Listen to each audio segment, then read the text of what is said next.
नमस्कार दोस्तों।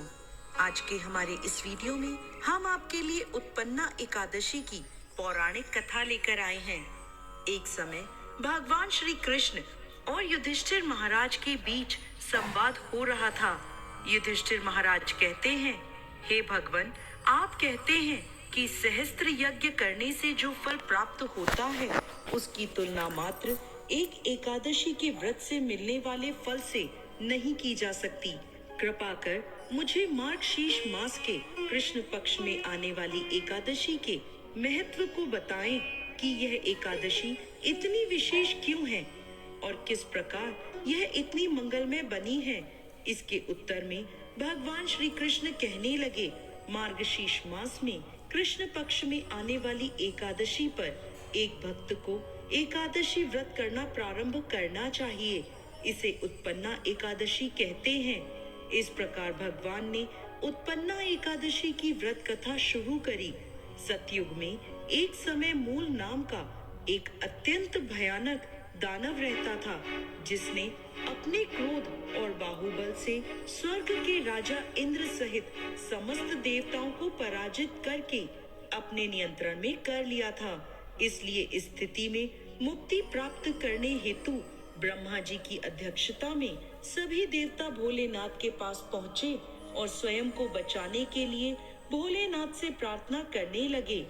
तब भगवान शिव बोले, हे देवराज इंद्र, इस घोर कष्ट की स्थिति में आपको केवल भगवान श्री हरि मुक्ति प्रदान करा सकते हैं। इसलिए आप उनकी शरण में जाइए, वो अवश्य आपको संरक्षण प्रदान करेंगे।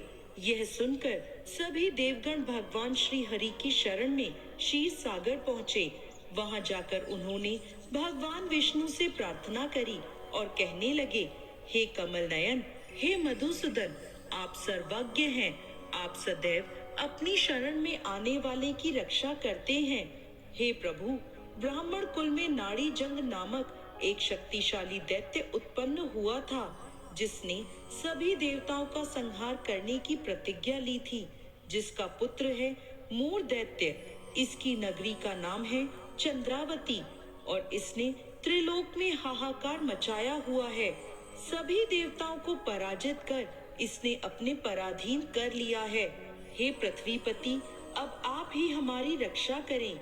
यह सुनकर भगवान श्री हरि क्रोधित हो गए और उन्होंने सभी देवताओं से कहा कि वो इसी क्षण चंद्रावती पर आक्रमण करें और भगवान स्वयं इस युद्ध का नेतृत्व करेंगे।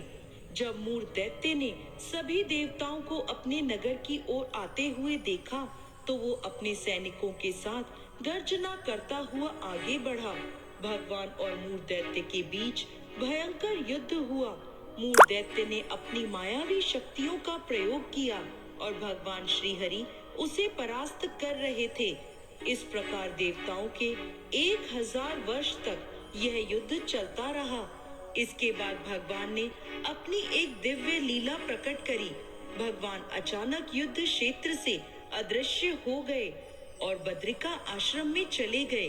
वहां उन्होंने हेमवती नाम की एक अत्यंत सुंदर गुफा में विश्राम करा। जब मूर दैत्य को ये बात पता चली कि भगवान विश्राम कर रहे हैं, तो उसने निश्चय किया कि अब वो भगवान श्री हरि का वध उसी गुफा में करेगा। ऐसा निश्चय कर वो गुफा में पहुंचा। उसी समय भगवान के शरीर से एक अति तेजमय कन्या उत्पन्न हुई। यह बिजली के समान तीव्र और समस्त अस्त्र शस्त्रों से सुसज्जित थी। इस कन्या ने मूर दैत्य को युद्ध के लिए ललकारा।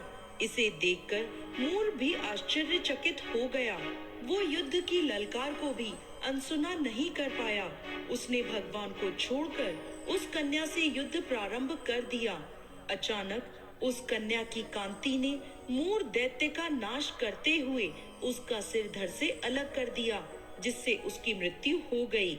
जैसे ही उसकी मृत्यु हुई, भगवान श्री हरि निद्रा से उठते हैं और उस तेजस्वी कन्या से पूछते हैं, देवी, आप कौन हैं और इस असुर का वध किसने किया?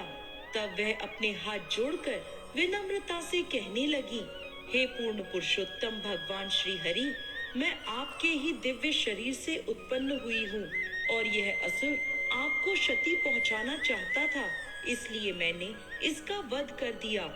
यह सुनकर भगवान अत्यंत प्रसन्न हुए और उन्होंने कहा, हे देवी, आपने सभी देवताओं को इस महान संकट से बचाया है और आपके इस पराक्रम से मैं अति प्रसन्न हूँ। आपको जो भी चाहिए मुझसे मांग लीजिए। यह सुनकर वो कन्या बोली, हे प्रभु, यदि आप मुझसे प्रसन्न हैं, तो मुझे वरदान दीजिए कि आज के दिन जब मैं उत्पन्न हुई हूँ, जो भी व्यक्ति आज का उपवास कर आपकी पूजा आराधना करे, उसके समस्त पापों का नाश मैं कर सकूं। जो भी व्यक्ति आज के दिन संध्या के समय भोजन ग्रहण करे या संपूर्ण उपवास का पालन करे, आप उस व्यक्ति को संपत्ति, सुख और मोक्ष प्रदान करें। ये मेरी इच्छा है। यह सुनकर भगवान बोले, हे देवी, आप मेरी आध्यात्मिक शक्ति के रूप में कृष्ण पक्ष के 11वें दिन उत्पन्न हुई हैं, इसलिए संसार आपको उत्पन्ना एकादशी के नाम से जानेगा। इसके बाद से हर माह के 11वें दिन को एकादशी के नाम से जाना जाएगा, जो मेरा अति प्रिय दिन होगा। इस दिन मेरी पूजा अर्चना करने वाले को सर्व सुख और मोक्ष की प्राप्ति होगी। जय श्री हरि विष्णु।